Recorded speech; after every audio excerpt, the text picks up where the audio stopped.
Ok, pues muy buenas tardes a todos. Bienvenidos en esta tarde de hoy 22 de enero de 2024.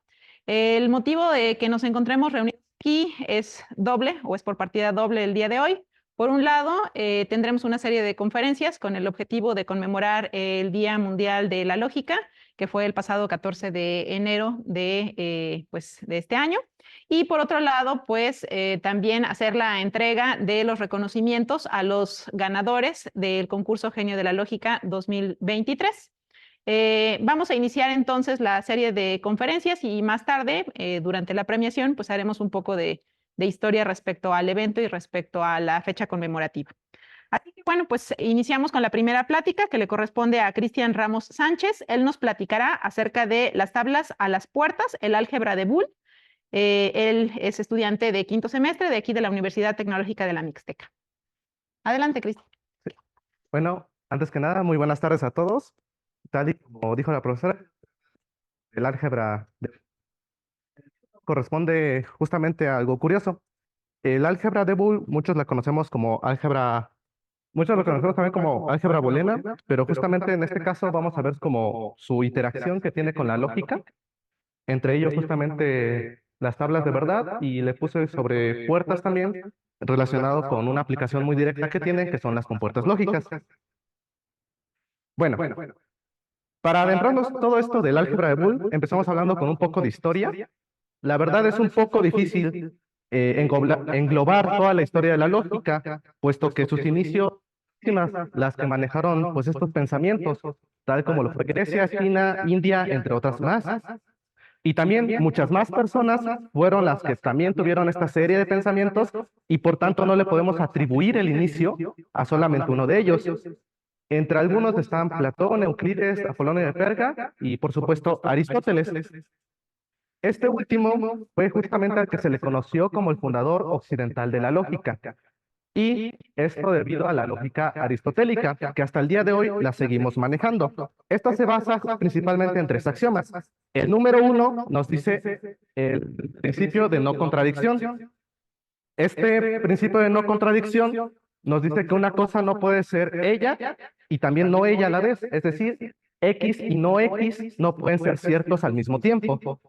Por ejemplo, un objeto no puede ser del color rojo y no ser del color rojo al mismo tiempo. Luego tenemos el principio de identidad. Este nos dice que X siempre es igual a X.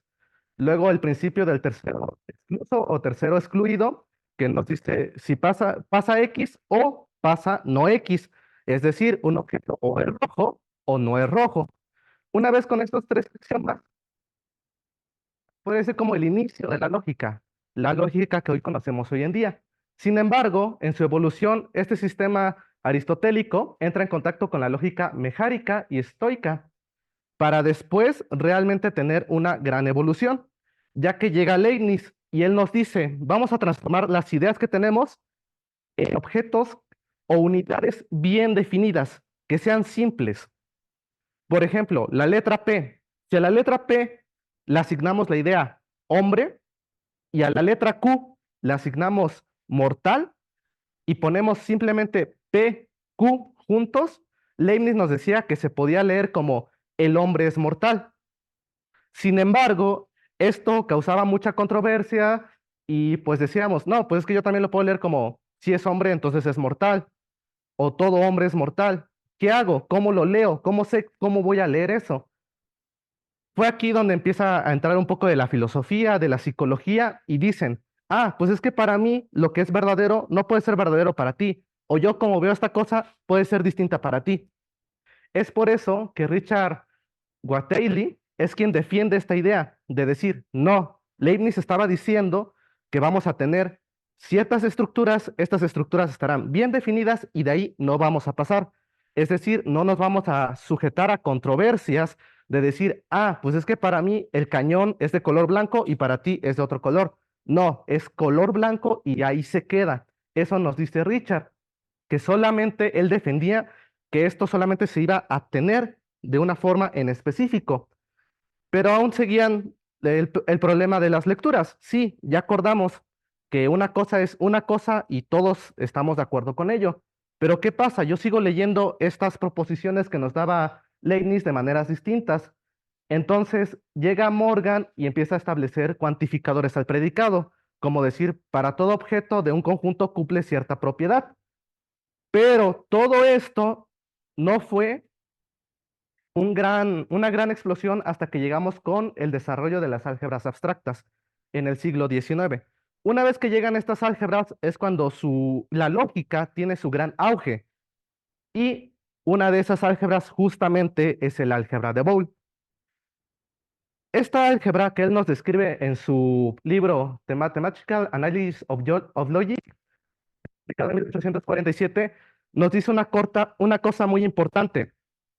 Vamos a tener dos símbolos. Él elige el 1 y el 0, pero debemos tener en cuenta dos cosas muy importantes, que no debemos entenderlos como números reales, números enteros o como los queramos ver, ni tampoco representan cantidades. No nos vamos a centrar, el 1 vale más que el 0 o el 0 vale menos que el 1. No, nada de eso. Solamente se trata de dos valores distinguibles entre ellos. Bien puede ser cualquiera otros dos objetos, por ejemplo, un perro y un gato, puede ser una silla y una mesa, el valor 2 y 4, cualquier valor que nosotros se nos ocurra, pero que sean distinguibles entre ellos, eso nos dice Boole, que esta álgebra se va a centrar en eso. En primero, distinguir dos valores y a partir de esos vamos a empezar a trabajar. Y justamente en este libro, pues Boole, las variables que usa son las letras del abecedario X, Y, Z y tantas tengamos, y solamente pueden tomar estos dos valores, ya sea 1 o 0. Luego, en una álgebra se definen operaciones. Justamente Boole nos define tres operaciones. Dos de ellas son binarias y una de ellas es unaria. Las binarias tenemos a la suma y la multiplicación. Em, Siendo cada una de ellas, como vamos a manejar un sistema, bueno, vamos a hacer una operación binaria, cada una de ellas puede tomar dos valores, tenemos cuatro posibilidades. Generalmente se resta y al tener una variable que puede tomar dos valores, pues solamente vamos a tener dos posibilidades. Esto se ve mucho más fácil en una tabla. Tenemos esta tabla. Tenemos los valores x, y x por y va a estar definido de la siguiente forma. 1 por 1 nos da 1, 1 por 0 nos da 0, 0 por 1 nos da 0 y 0 por 0 nos da 0. Ahora, la suma está definida como 1 más 1 nos da 1, 1 más 0 nos da 1, 0 más 1 nos da 1 y 0 más 0 nos da 0. Y la resta es meramente que si x tiene el valor de 1, pasa a ser 0, y si x tiene el valor de 0, pasa a ser 1. Aquí entra lo que yo les decía. Pueden ser objetos como nosotros queramos. Por ejemplo, un perro y un gato van a ser las mismas operaciones que vamos a tener, pero solamente debemos tener en cuenta que son objetos distinguibles entre ellos. Luego, así como en muchas álgebras que conocemos, pues se cumplen ciertas propiedades. Acá hay algunas de ellas, pero una muy importante que debemos tener en cuenta es justamente la ley del índice o propiedad de idempotencia para la multiplicación, que es esta. Esa ley sabemos que no se cumplen en los números reales, ya que A por A no es igual a A, pero solamente hay dos números justamente que lo cumplen, el 1 y el 0. El 0 por 0 nos da 0 y el 1 por 1 nos da 1. Se cree que esta es una de las razones por las cuales Boole maneja justamente el número 1 y 0, ya que son esos dos números las que cumplen la ley del índice. Aquí tenemos varias propiedades como la conmutativa, la asociativa, entre otras más. ¿Para qué nos sirve todo esto? Una vez que ya sabemos más o menos de qué se trata el álgebra de Boole, vamos a ver cuál es su uso justamente en la lógica matemática. Lo primero es las relaciones con tablas de verdad. No sé si se dieron cuenta, pero la multiplicación en el álgebra de Boole es muy similar al conectivo y en lógica. También la suma en el álgebra de Boole es idéntica al conectivo o en lógica, y la resta en el álgebra de Boole es el conectivo unario, bueno, el operador unario no en lógica. Y aquí podemos ver que nosotros, como lo hacíamos en propedéutico, manejábamos V y F dependiendo verdadero o falso, y aquí volvemos a lo mismo. Son meramente símbolos distinguibles entre ellos, pero pues se tiene esta relación justamente con la lógica. Otra cosa que se trabajan son las operaciones con clases y proposiciones categóricas, entre ellas las relaciones con conjuntos. Por ejemplo, una intersección la podemos ver como la multiplicación de los dos conjuntos. ya que podemos decir que aquí tenemos que X y Y, pues tenemos que si pertenece a X, pertenece a Y, y por tanto pertenece a la intersección. Pero queremos que pertenezca a la intersección, pues debe pertenecer a ambos. Por tanto, es que estos son ceros. Para la suma, si queremos que pertenezca a la unión, como marca acá, que la unión está representada con la suma, pues queremos que al menos uno de ellos se encuentre en la unión. Es decir, ya sea X o Y. Por estos tres valores son 1 y cuando no está, pues es 0.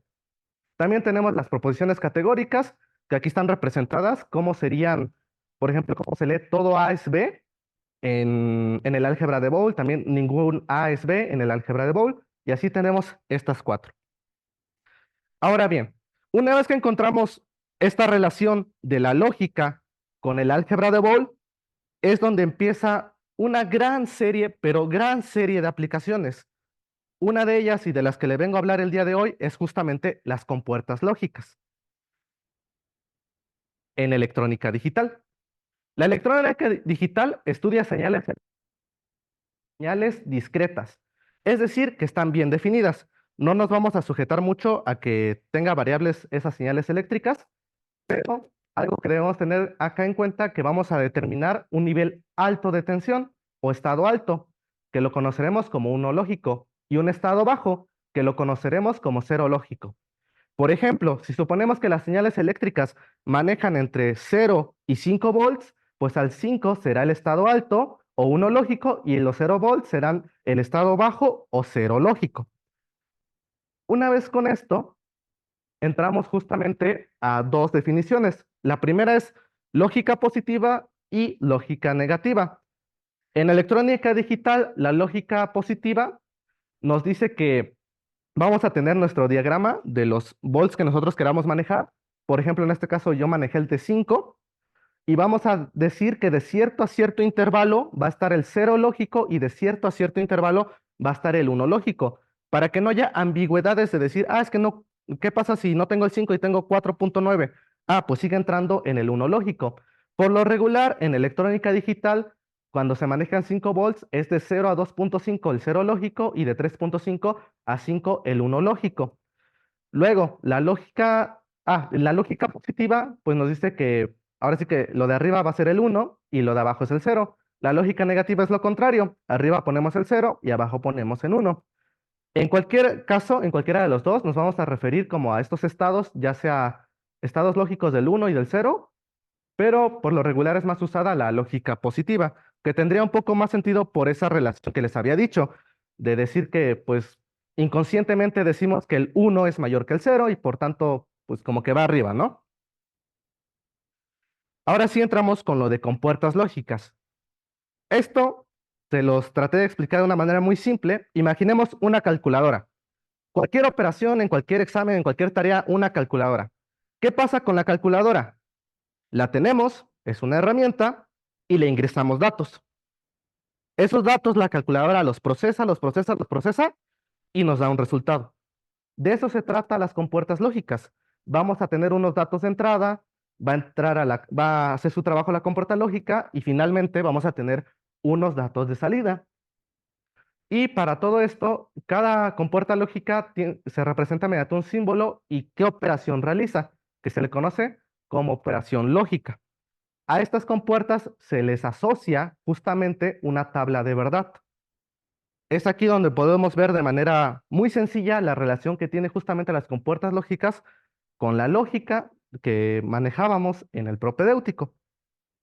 Como primer caso, tenemos la compuerta NOT, que es la resta en el álgebra de Boole, o la operación unaria no en lógica, y nos dice que si tenemos un valor B y le vamos a asignar justamente el A apóstrofe, que el A apóstrofe significa la negación de A, entonces si A tiene como entrada los valores 0, entonces la salida que va a tener B es 1. Y si tiene como entrada el valor 1, la salida va a ser el 0.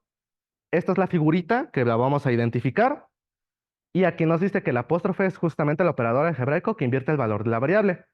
Y este apóstrofe es una entrada de un inversor, que es decir, que si X denota una señal de entrada, entonces X' representa el complemento de tal señal. Luego, otra compuerta lógica que tenemos es la compuerta OR, o la suma en el álgebra de Boole. También conectivo O en lógica, y aquí tenemos como entrada al A y entrada al B, como podemos ver acá. Una vez que entran estos dos valores, lo único que hacemos es la suma en el álgebra de Boole, y pues tenemos 1 y 1 es 1, 1 y 0 es 1, 0 y 1 es 1, y 0 y 0 es 0. Y justamente esa va a ser la salida en X.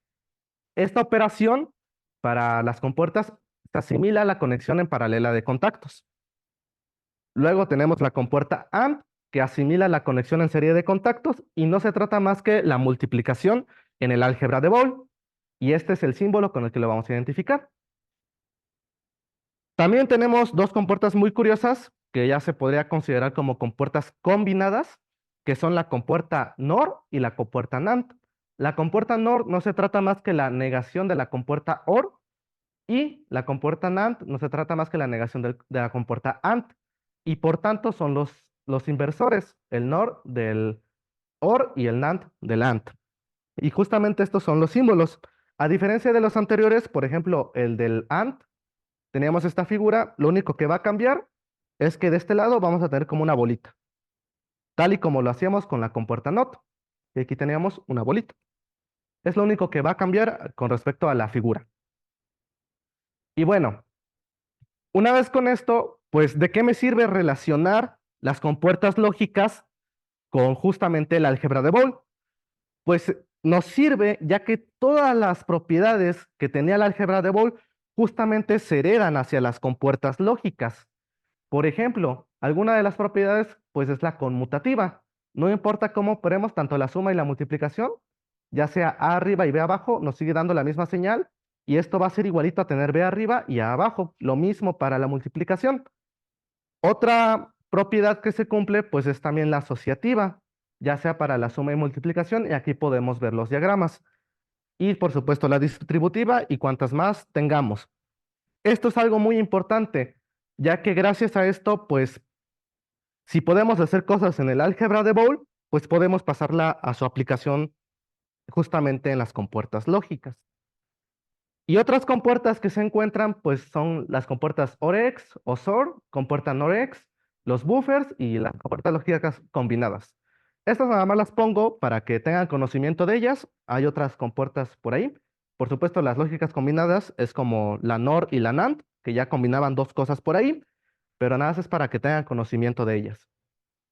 Y bueno, un resultado fuerte que veíamos justamente en lógica proposicional eran las leyes de De Morgan. Esas leyes, pues teníamos el conectivo, bueno, la negación de un i, pues era la negación de, por ejemplo, la negación de P y Q era la negación de P o la negación de Q.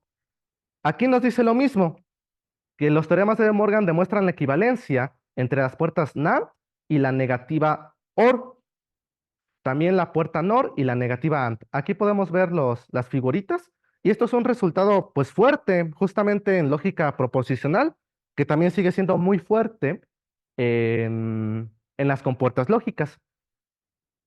¿Y de qué sirve todo eso, que tengamos esos resultados? Es justamente por lo siguiente, la optimización de circuitos, bueno, de compuertas lógicas. Esta optimización nos ayuda justamente a si tenemos un circuito muy grandote, pues ¿qué pasa? En primera, si tenemos muchos conectivos o muchas compuertas, gastamos dinero. En segunda, tiempo. Tercera, espacio. Entonces, ¿qué queremos hacer eso nosotros como matemáticos? Pues optimizarlo de la mejor manera que podamos, ¿no? ¿Cómo podemos alcanzar eso? Pues aplicando justamente el álgebra de Boole. Aquí tenemos este ejemplo de este diagrama, que es un poco grande, y lo vamos a leer de la siguiente manera. Aquí tenemos el A y vamos a trazar una vertical, y donde choque con las líneas horizontales es porque ahí está entrando la señal A. Por ejemplo, aquí tenemos A y de este lado tenemos C. C aquí pasa por una compuerta NOT, así que sería la negación de C. Y entonces el resultado de acá, que es una compuerta AND, pues sería A y el C y aplicada una compuerta AND, que eso habíamos dicho que era la multiplicación. Aquí, por cuestiones de espacio, pues manejamos que la notación ya ignoramos el asterisco y simplemente si tenemos dos señales, pues se entiende que se están multiplicando. Entonces aquí tenemos el A, aquí tenemos el C, este pasa a ser su complemento, que es el C comita, y aquí tenemos la operación de producto, que es este.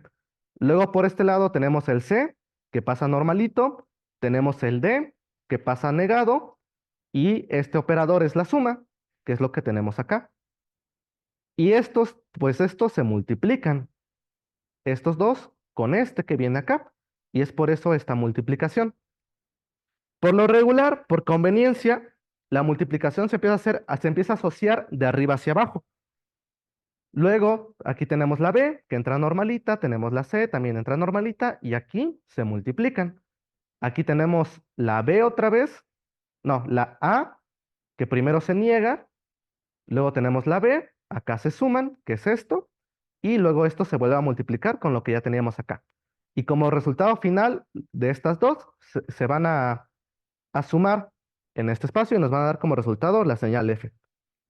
Bueno, si a esta expresión, bueno, a este diagrama lo vemos, pues en primera instancia, si no somos muy expertos en el tema, no se nos va a ocurrir cómo simplificar esto o cómo optimizarlo. Es por eso que esto lo vamos a representar justamente con la notación del álgebra de Boole. Y aplicando unas reglas, vamos a llegar a una expresión mucho más sencilla. Que ese diagrama todo grandote que veíamos acá se resume en este más pequeñito. Y era lo que les decía. Esto nos ayuda, pues, en primera, a hacerlo más fácil. En segunda, a ahorrarnos dinero y, por supuesto, el tiempo, que es muy importante. Y bueno, otras aplicaciones en las que se encuentra el álgebra de Boole es en programación, en sistemas de control y automatización, en criptografía, en matemáticas discretas, en teoría de conjuntos, en algoritmos y en topología. Esta es la bibliografía y pues muchas gracias.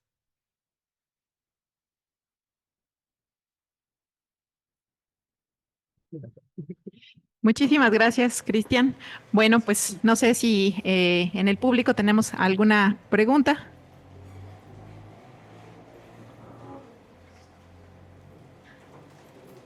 ¿No? ¿Comentario?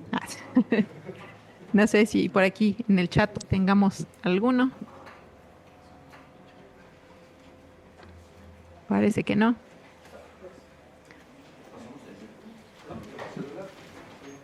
Ajá, a ver si en la transmisión en vivo. ¿No?